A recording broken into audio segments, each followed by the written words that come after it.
আসবো, আমি আসবো। তাই উনি বড় কীর্তন প্রেমী, জন্মটাই কীর্তন দিয়ে শুরু। তাই উনিও এসেছে, আরো এসেছে আমার এক বিশেষ বন্ধু, এই লক্ষ্মীপুরের এই মান্না চক্রবর্তী মহাশয়। উনি খুব সদাচারী, সৎনিষ্ঠ, শিক্ষকতা জীবনে ভক্তিময় জীবনে চলছে। আরো অনেকজন আসার কথা ছিল, হয়তো কোনো কারণবশত আসেনি। গতকাল এসেছিল আমাদের সনদ চক্রবর্তী মহাশয়, উনিও এসেছিল। আরো অনেকজনের আসার কথা ছিল, হয়তো কোনো কারণবশত আসতে পারেনি।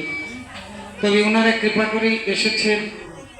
আমি ওনাদের থেকে এখানে এসেছে আমাকে খুব স্নেহ করে আরেকজন, ওনার মাতৃদেবী নিত্যানন্দ বংশ থেকে উদ্ভূত, জন্ম শ্রীভূমি থেকে আগত শিবম গোস্বামী মহারাজ। উনি খুব